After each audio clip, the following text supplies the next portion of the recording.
Okay, in this video, which relates to your Program 7 programming assignment, I'm going to give you some commands or concepts that might be helpful to you in writing this program, and then give you some general tips about how to go about dealing with this program, because it's going to be a little larger than the ones you have written before.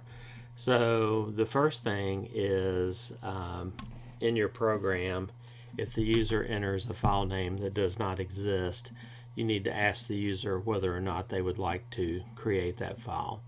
And if the user says yes, the easiest way to accomplish that is using the Unix touch command.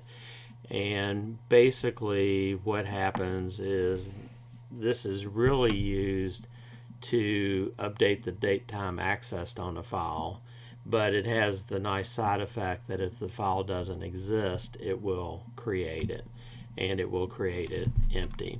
So the syntax is simply touch space and a path name, which from our earlier videos we know the path name can be either a relative path name, possibly just a file in the current directory, or it can be an absolute path name where we start at slash or root and give the path all the way down to the file. So an example of how I could see you using this might be this in your program. Call the system command touch space in whatever file name the user gave and told you they wanted created. So if they told you that they wanted it called database file, or possibly database file is the default name that you're using, you would just say touch space whatever file name the user told us they wanted to use. Another thing is the Python join command or method. You've probably used split at least a couple of times by now. Join is kind of the opposite of that. Split breaks things apart. Join joins them together. And just like split, join is a built-in string method that allows you to join things together, including a separator character. So this might look a tad strange to you at first, but what happens is you give the separator, which is a string, and then you call that string's join function and give it something that is iterable, something that we can iterate over. So I think examples would really help with this. So here's some code. I create a list that has 3 people's name in it, and then I call the string method, or I have a string vertical bar pipe symbol, whatever you call that vertical line. So pipe symbol dot join, and then the name of the list I just specified, and then so we can see what happened, I print out the resulting string. So this is what it'll look like. It'll be the 3 names in the list with a vertical bar between them. We can, if appropriate, use the join function on a dictionary. So here I have a dictionary where the string 1 points to or contains the value of 1 spelled out. And then what I want to do is I want to join this dictionary together using a minus sign. So, you know, it might not be clearly obvious what's going to happen if I ask you what I thought or you thought the output was going to be. But in the case of joining a dictionary, it is going to take the keys and join them together. So the output would be the keys with a minus sign between them. Here's an example of where I'm using join on what I'm calling a created list. That is, I create the list within the code. So in this case, I want to join things together. Notice that in my previous two examples, I'd only had a single character. Here I have 3 characters, space plus space. So you can have any size string there, and then you can join it. And what I did is I basically said run x through the range 0 to 10 and convert each of those numeric values to a string, and then that's what I use to join things together. So when I run this, this is the output I would get. 0 plus 1 plus 2, etc. And again, notice that between each number I have space plus space. You may need to call the sort method in this programming assignment. As the name implies, sort will sort an items of a list. The syntax is this. Sort is a built-in function, so it is list.sort, and then optional options. That's what the square brackets mean in this case when we're talking about syntax, is this is optional. So I can simply say list.sort, left parentheses, right parentheses, and it's going to take the default values for all the options, which is sort in ascending order. So here's an example. I created a list. It is in reverse alphabetical order just because that's the way I created it. And then I call the sort method, and then I print out what the list, my list, is currently. And as you would expect, it would print out a list that is in correct alphabetical order, which just happens to be the opposite of the way I created it. As far as those options, there are a couple of handy options. The first and the easiest is reverse equals true. Obviously the default for this value is false. We want it by default in ascending order. This would sort my items in descending order, so it would reverse the normal sort order. You can say key equals string dot lower, and basically what that does is it does not alter the list capitalization, but when it does the sort, it sorts them as if they were all lowercase strings. So you don't have the normal Unix sort order where capital letters come first and lowercase letters come later. It would sort them ignoring the case. Another handy thing is if this is not something that we would normally sort in ascending order, either numerically or as a string, we can use what's called a lambda function. A lambda function is a function that doesn't have a name, and the syntax would be what we want to refer to the object as, colon, and then some Python code to tell how we want to sort. So in this case, I'm doing a mathematical calculation where I'm taking whatever field 1 is and dividing it by field 2. So maybe field 1 is the population of a country, and field 2 is the size of the country. So basically what we would be doing is sorting by the density of people within each country. So you can perform math there. Here's another example I came up with, just kind of a random thing to show you the key equals lambda. So what I did is I have a list where I have a numeric value immediately followed by the spelled out word for that value. And then what I do is I call sort on that, and I pass it in a lambda function. What I want to do is refer to each item as x, and then the actual code is just x of 1. So it is the second character in each string. So I'm ignoring what is the character representation of the digit and then sorting on the spelled out name of that digit. So when I do this, this is my output. So looking at the second character, F comes before O, which comes before T.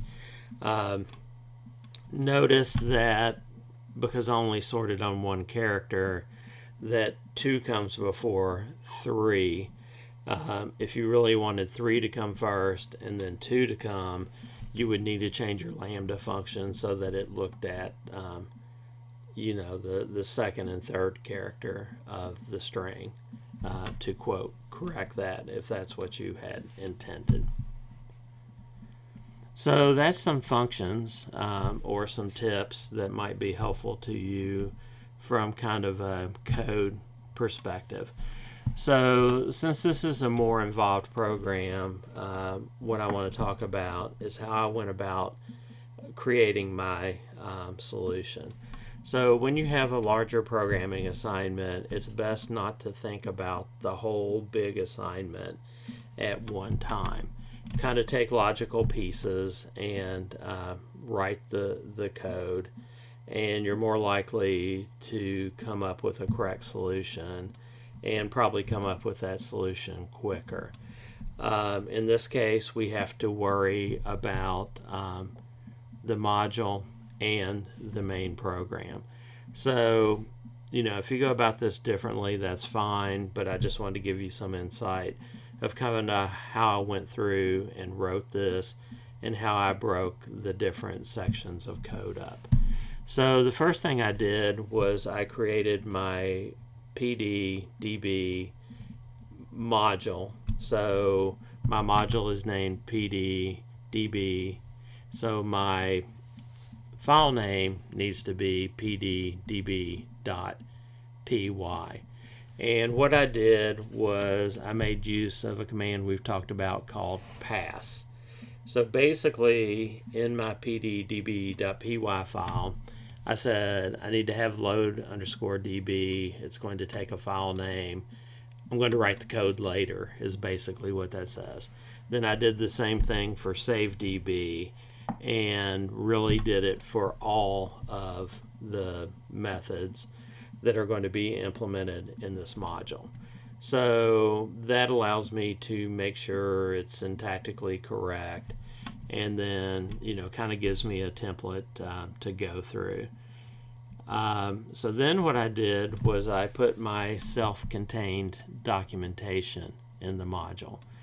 And the way you do that is with multi-line strings.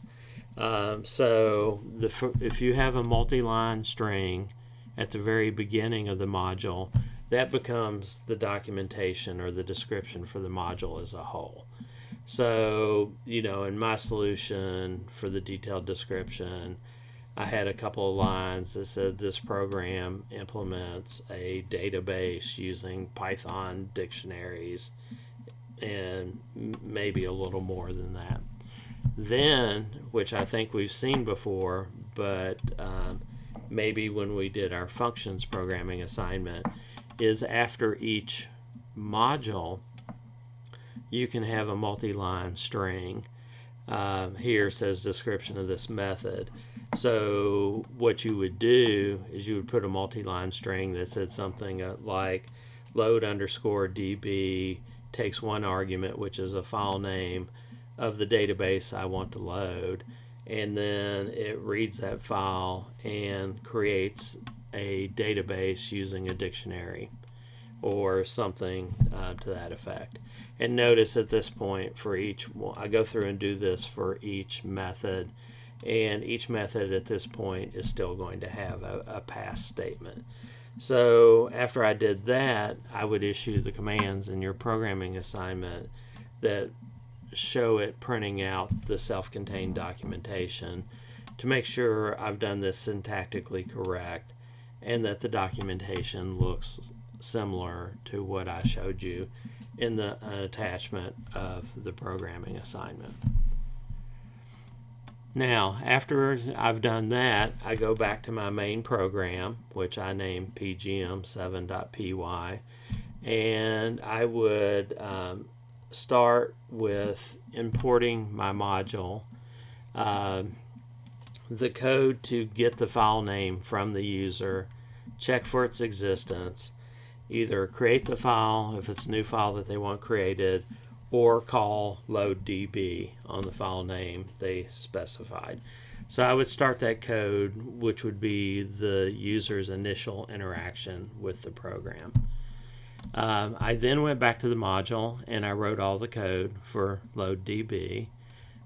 Not terribly huge, 5 or 10 lines at the absolute most. And then, although I didn't say this, I would then run my program and make sure that my load DB code in my main and my code in the module were working correctly. I then went back to the main program and implemented the command loop where I'm prompting the user and doing that until they issue one of the commands that means either quit or exit the program. Then in the main program, I implemented the help commands. So capital H, question mark, I believe. So if the user does that, then I would just print out that help message that tells the user what the valid commands are. I would run the program and test that. Then in the main program, I would go through and implement the quit and exit commands. Now, exit will just terminate your program without saving the database, so it's going to be super short. In the case of quit, where you're supposed to save the database and then quit, you would call save underscore DB. So you would need to jump over to your module and put the few lines of code that you need to write your database file from the dictionary in memory to a file in your account. Then I would go through function by function and write whatever code in the main program, like the command loop, where it acknowledges the character that represents a particular function. So I would say, if the command equals add A for add record, I would write that code in my command loop, and then I would go over to the module and write the code there to add the record. Now, one of the very important requirements of the assignment that I was just thinking about and why I paused is the module is to not do any I/O to or from the user. So when you added a record in your main program, for example, that's where you would prompt for the Social Security, the name, the major, the minor. These are supposed to be kept in uppercase, so that is where you would uppercase the strings and get everything prepared.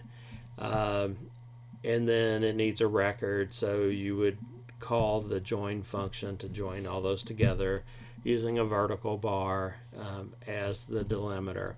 So then at that point you have the key, which is the Social Security number, and you have the record you created that has name, major, minor.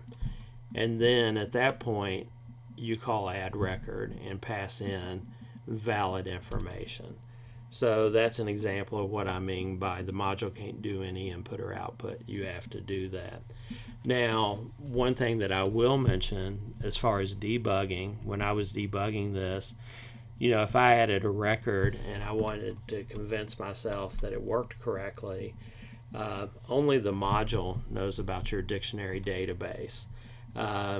So I would put a print statement in there after I added the record before I returned to say print the dictionary out, so that I could convince myself that my add record did work correctly. And then once I was convinced that it did work correctly, of course I would go back and delete that print statement that I was using for debugging. So it's okay for debugging, fairly common practice. Just make sure you get rid of all that before you do your final execution of the program. Another thing that might be common with this, because you're writing this code from scratch, is you might corrupt your database. So if your program starts looking strange, you might actually want to cat out the contents of your database file to make sure they look valid. And if it's not, correct that and then try your program again. So when I was testing this, I used the default name of DB. So I created a file called gooddb, and then I copied gooddb to DB, and then my program interacted with that DB file.